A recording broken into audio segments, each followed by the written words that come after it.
O profissional da saúde deve sempre ficar atento se o paciente que ele está prestando serviço, prestando atendimento, tem sintomas gripais, como febre, dor no corpo, nariz escorrendo, falta de ar, tosse. Se houver indícios de infecção respiratória de síndrome gripal, o profissional de saúde deve, inicialmente, colocar uma máscara comum, uma máscara cirúrgica no paciente e também se paramentar usando máscara cirúrgica, capote, avental cirúrgico, óculos e gorro, pois esses equipamentos de proteção individual são essenciais não só contra a infecção pelo coronavírus, mas também pelo vírus influenza.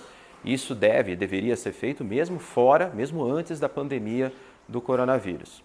Aqui no HC da Unesp existe um fluxo de atendimento de casos suspeitos de coronavírus. O agendamento é feito através do núcleo interno de regulação e esses casos são então matriciados para a infectologia que vão fazer o agendamento de casos suspeitos. Ou ainda, se não houver suspeição de coronavírus, medidas gerais para casos então que sejam suspeitos de infecção por influenza, resfriado comum, pneumonias e outras infecções respiratórias.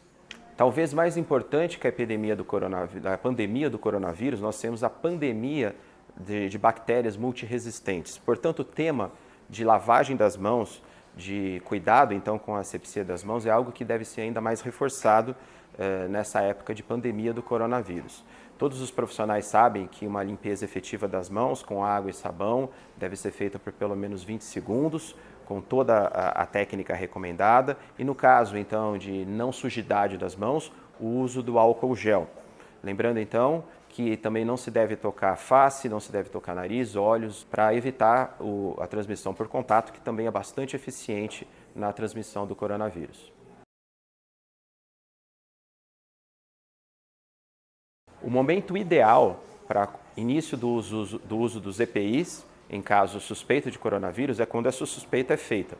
Muitas vezes, por exemplo, em casos que são agendados para atendimento e que a gente já sabe que esse paciente então tem uma suspeita de coronavírus, o profissional de saúde já está paramentado antes do início do atendimento.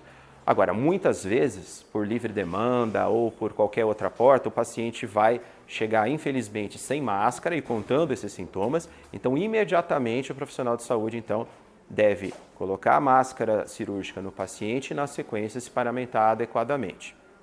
Em relação ao uso da máscara cirúrgica, não existe evidência científica para que nenhum profissional de saúde fique usando a máscara enquanto não estiver atendendo um caso suspeito de infecção respiratória, seja ele pelo coronavírus, seja ele pela influenza.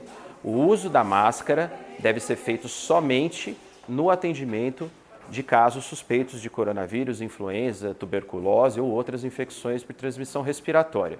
Primeiro porque, se nós ficarmos usando indiscriminadamente a máscara, daqui a pouco não vai haver mais estoque, não vai haver mais esse insumo disponível quando a gente precisar realmente atender um caso suspeito. Segundo, porque o uso da máscara cirúrgica, depois de 2 horas, ela já não faz mais proteção, porque provavelmente vai estar extremamente úmida. Então, enquanto nós não estivermos atendendo casos suspeitos de infecção respiratória, não é para fazer o uso constante desse equipamento de proteção individual. Uma exceção somente, pacientes que têm, por diagnóstico médico, indicação de usar a máscara. Mas essas pessoas não devem estar, neste momento, atendendo o paciente. Portanto, não faz sentido nenhum o uso indiscriminado da máscara pelos profissionais de saúde.